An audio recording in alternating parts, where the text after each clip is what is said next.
All right, so once you have found and sought out your JV partner, in video number 4, this particular video, we're going to talk about what you should do before you actually approach them.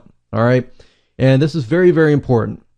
One thing I'm going to say is that it's a really good thing to build a relationship with your JV partner that you will be approaching, because the less you are an outsider that just contacts the person without establishing any relationship beforehand, the more you are going to actually get them to accept you.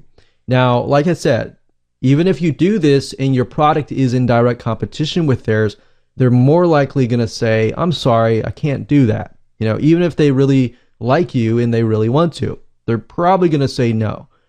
So just keep that in mind. So you have to kind of keep all these things in mind. But majority of the time, if somebody approaches you that you have no idea who they are and they say, hey, can you promote my product? You're going to probably say no, right? It's kind of like a dating relationship if you think about it.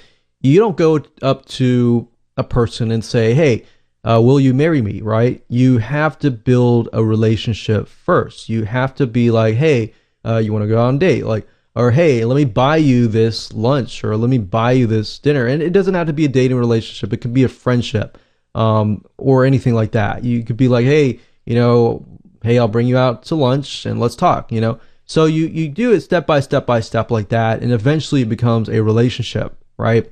So same with the JV partner. And if you're thinking, well, do I really have to do that for every single one if I want to approach like 10? In my opinion, I would do that, because you think about it, that JV partner could yield anywhere from, a couple thousand to 10 grand to 6 figures. I mean, who knows? Because if you build a really good relationship and they see something in you that they feel like, they could work with you and y'all can work together, then guess what? You have landed yourself a big JV partner. And that's really the goal here, is to help you do that. So by doing the small things that we discussed in this video, your JV acceptance rate is most likely going to increase. Now, a few tips you could use is when you approach JV partners, you really need to know about their products. Ideally, you would like to probably be good to subscribe to their list. Don't respond to their emails, especially subscribe to the emails. And when they send an email out, don't respond to their emails with your proposal.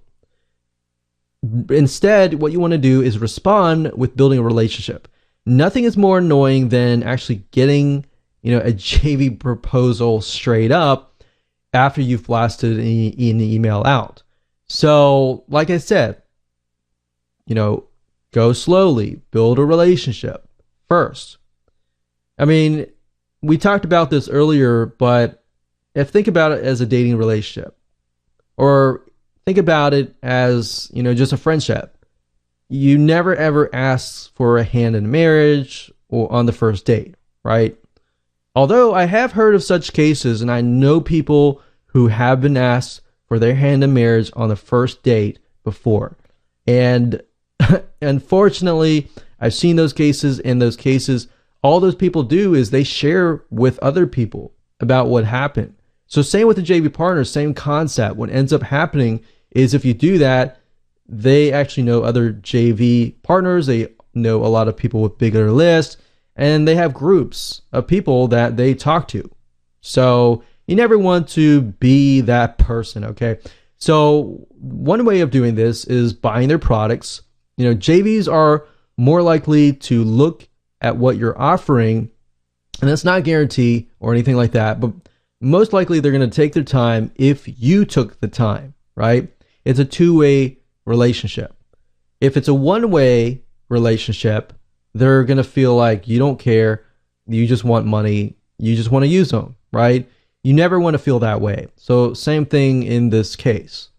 Give them positive feedback, buy their products, see what things could be improved, and don't do it in an annoying way. Do it in just a constructive criticism way, in a helpful way, and show them how you're using their product. One thing that you could do is create a case study based on their product, or even create training or create something around their product and then show them and say, hey, you know, I created this, or I tested this product and here's my case study.